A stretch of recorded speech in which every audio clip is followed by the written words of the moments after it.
Hey Scorpios, how y'all doing? Welcome. We're going to be doing your 2021 overview reading here.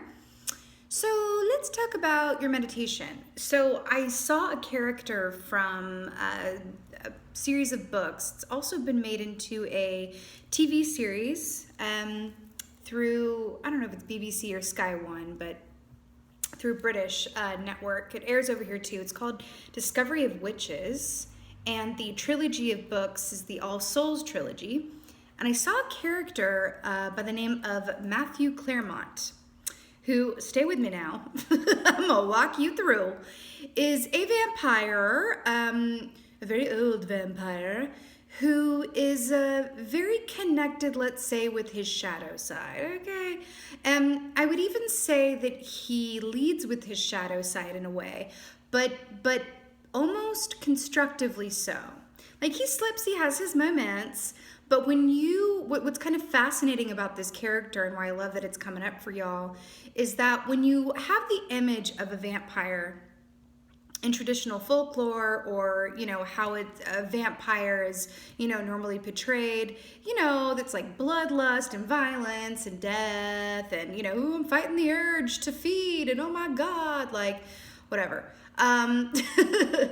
But what's fascinating about him as a character and why I feel like it's coming up for Scorpio for 2021 is that he embodies what it is to incorporate your shadow side and allow it to inform you and thus become your strength. So it's not something you deny, it's not something that you work on, it's something that you lead with. It's sort of this feeling of like, well, you guys are the death key in the tarot, right? So it's like there's an aspect of you tapping into that and going, you know what? As opposed to sort of dealing with or working around the aspects of me that are, and I say this with complete love, right?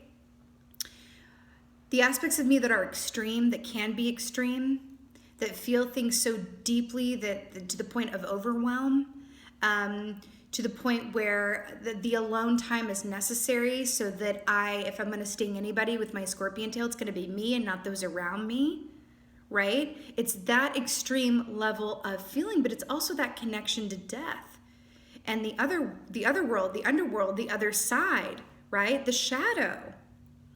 And there's something about you coming into 2021 with that as your right hand, your Gal Friday, right? Your right-hand man. There's something about that. And it feels very empowered and also feels quite clever, right? It's like, what if you were to go into a universe or a state of being where everything that was uncomfortable or considered to be, air quote, too much by others or even yourself was your calling card, right? Something about that. It's like, when I feel feelings that are overwhelming or I feel like, I'm just, there's an aspect of myself where I just want to like sting, or it's almost uncomfortable even, right? It's like, instead of kind of going, oh man, I'm just going to like sit with this and be the experiencer of it, right? It's like you are recruiting those aspects of yourself to come along for the ride and incorporate with your, self outside of those extremes, right? It's really cool. It's like, it's almost as if you are allowing the aspects of yourself that are more hidden to come to the forefront and be your calling card, but in a really constructive, unique, and clever way. It's fox energy. It's fox energy, it feels like. So your animal for 2021 is gazelle, and I'm really obsessed with this because this equates to the 9 of Pentacles in the Tarot. 9 of Pentacles, that's the merchant suit, right? The 9 of Pentacles is the entrepreneur. It's working for yourself. It's, being duly compensated for all of your efforts, right? This is seeing the benefit and payoff of all the hard work and effort that you have put in. But what I'm really obsessed about is that because this does represent the entrepreneur, and we're talking about your individual view, allowing, what makes you unique and maybe to some might be a bit, polarizing or Marmite, you could even say, right? Allowing that to be what you lead with. as a result, it brings the people towards you. It almost opens the door or turns on the bat signal, or the scorpion signal, I should say, in the sky. It alerts people who are like-minded and of a like energy, who can really get and appreciate you, right to you. So it's like, no, I'm not going to do this thing where I conform. I'm not going to try to make other people comfortable by denying myself or dumbing myself down or trying to ease up. No, actually, I'm going to do the opposite. I am a Scorpio. I am the death key. Part of my sole purpose here is to help others confront their discomfort with death and endings. Just like a vampire is is a symbol of that there is life after death, right? It feels Lord, Scorpio. It feels very poignant. It's a very palpable feeling of here I am, take it or leave it. Don't mind if I do.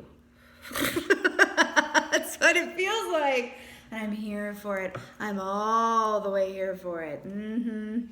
Okay, let's see what's going on for you guys in 2021. Jeez, Scorpio. Oh my God, Barbara.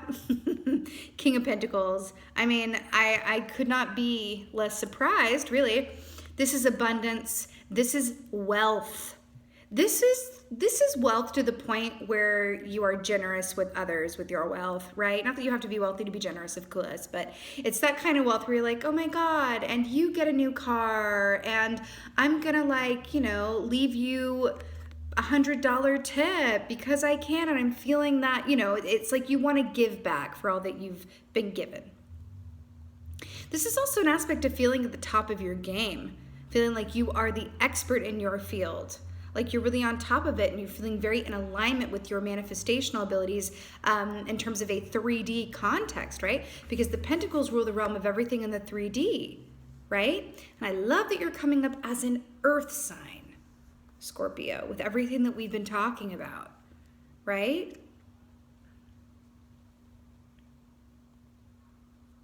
Look at the look on this bison's face. It's very much like, I'm here, right? I'm here, and I'm so with it that I got my crown balanced on one of my horns here. But see, I feel like there's a particular image in that. See how these are horns, right? Yeah, horns. They have a pointy end. They might hurt people, but it's like you're hanging your hat on your pointy, your pointier aspects of yourself. It's interesting. It's almost like it's like a PR move or something. But I mean that in the best way possible, Okay, what's an example of this? I'm hearing what's an example of this? Exactly. A good example of this is, let's say you go into a job interview, okay? And they say, there's standard questions that they ask, and they say well, what are your, weaknesses and what are your strengths, right? And while you may normally say, oh, well, my weaknesses are that, and you wouldn't actually say this in a job interview, but just as an example, right? You would say, okay, well, I'm extremely sensitive.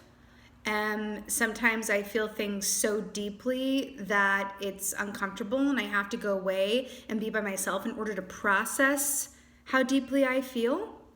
And I am able to see through people to the point where I absolutely know when someone is lying or not being authentic. It's a burden.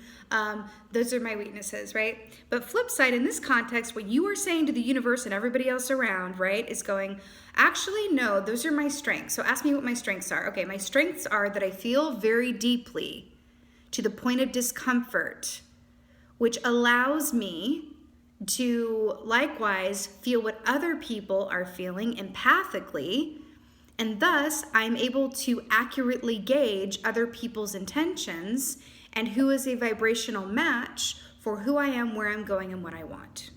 See, it's like a PR, it's like a reframing. It's very cool. So you have the Ace of Wands here, which is no surprise at all. This is like the light and the darkness, honey. This is big inspiration. This is creativity. This is artistry. This is success, doing what you love to do, because the Ace of Wands are the actions that we take. This is so, are you appreciating this? This is like a moment. You have the King of Pentacles, which is wealth and prosperity and being at the top of your work and home life game. And then you have the Ace of Wands, which is big energy, creativity, and being at the top of your game in terms of what you're passionate about and the action that you take. Stop. I also feel like there's an aspect here too with the firefly. It's like the firefly burns brightly and then it has to go dark again, recharge, and then it burns brightly again, and then it goes dark again, and then it burns brightly again, right? Just like you can only see the stars at night. They only come out in the night, and it's about that contrast between the light and the dark. And we're talking about what are considered to be your strengths and your weaknesses. Vampires, traditionally speaking, can only come out during the night. There's something about that. Night and day, shadow and light, integration. Very cool. Woo-woo. You might test it out a bit first. That's not advice, it's what I'm feeling. Some of you might test it out a bit first and say, like, what if I, instead of hiding what's going on, and that's not shade, that's just like, sometimes it can just be protective, or how you've come to learn to process things or deal with things. So for example, let's say that you are having a, discussion with your partner, right? And you feel triggered and you see red and you're like, oh, I'm feeling really deeply. I want to just like cry and scream and like, but I'm not going to do that. I'm going to retract my scorpion tail and I'm going to retreat and I'm going to go to my private room or my private space, or take a walk, or just go take a drive and process everything while I listen to a very particular playlist that I've curated for moments such as these, is when I feel really deeply. And I might even phone a friend and vent. I might do this, but it's all going to be away from my partner so that I don't hurt them, and so that I can process what's going on, collect myself, and then go back and communicate it. Right? Okay, so that's one mode of being. But I feel like testing it out might be, saying to your partner, okay, I'm just gonna name what's going on. I feel rage, I feel sadness, I feel confused, I feel incredibly uncomfortable with the feelings that are coming up. I'm not blaming you or myself, but I'm saying I feel, A, B, C, X, Y, Z. I'm afraid of A, B, C, X, Y, Z. And what I need right now is to go and take my personal space, that I don't say something that I can't take back. That's an example of what we're talking about. So it's about allowing those aspects of you that normally you would feel the need to go and process on your own, or hide, or keep away to yourself, exposing them to the light somewhat, right? I feel like it's going to lead to a greater understanding and also allow you to feel more seen, which is a beautiful thing. You have the Hermit, which is so stunning here. This is Virgo energy, again, with being seen in the light. Normally in the traditional deck, this is, a cloaked man in a hood in the darkness, right? With the lantern holding the light from the star key, actually, Aquarius energy. So this is about making a choice to go inside of yourself for inspiration and clarity and insight. But this is in the light of day. This is a beautiful way to illustrate what I've been picking up on here, right? A light in the darkness, and then doing all of that work instead of hiding it, bringing it out into the light of day, and thus you're going to attract towards you people who really get you and can really see you. I wonder if sometimes when we feel like we aren't seen or understood, it's because we don't allow it. And maybe it's not conscious. It's not like we're like consciously like, well, sometimes you can't see me or understand, I'm going to hide myself away. But it's like, if we don't feel seen or understood, what is our role in that? How have we co-created that experience? And if we've co-created it, how can we improve upon it? How can we change it, right? So to clarify your King of Pentacles, you have the Seven of Stones, which is healing.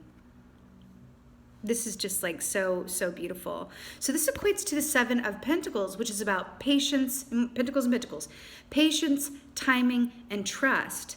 Again, with the light of day, I feel like this is literally, you guys lying down in energetic form and going, okay, I'm gonna integrate. I'm gonna allow these aspects of myself that are uncomfortable to inform me further, because there's information in it. There are no accidents.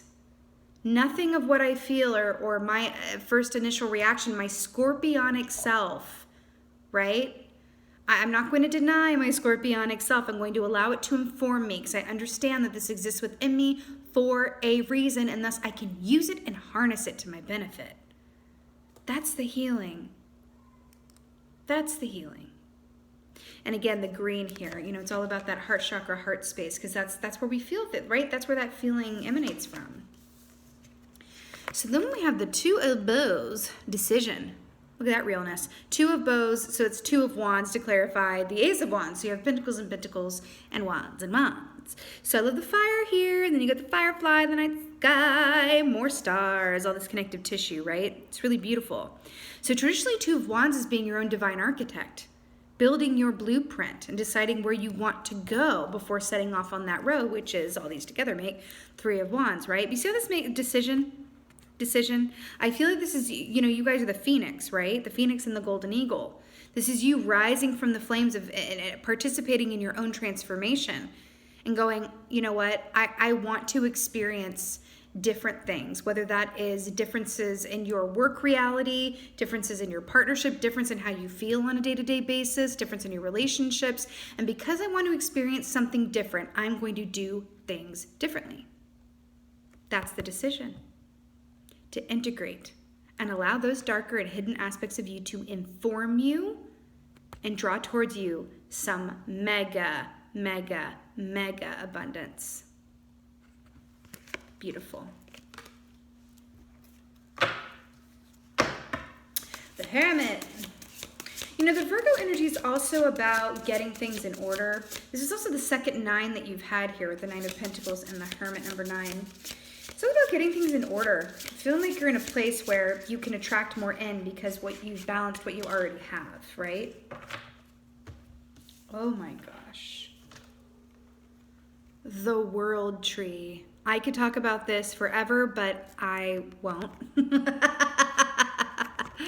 Do you see the Hermit with the World Tree? Let's talk about the World Tree. So this is the World Key, right? So you have a major arcana clarifying a major arcana. I have to point something out. So it wouldn't be me if I didn't. You have Pentacle clarifying Pentacle, right? You have Wand clarifying Wands. And you have a major clarifying a major.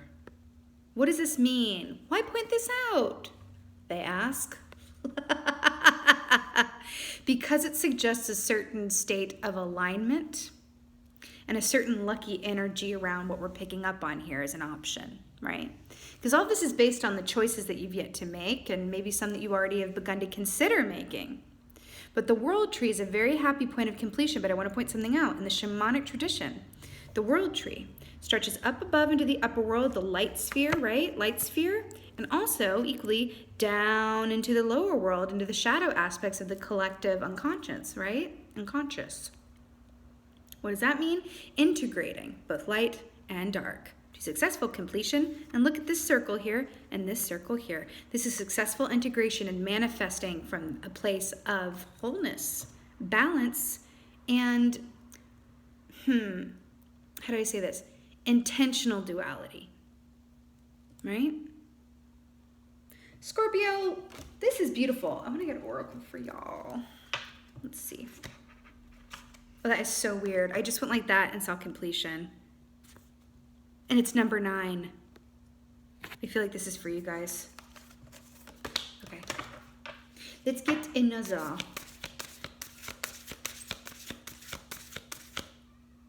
Oh, and the circle here behind the gazelle too. Circles.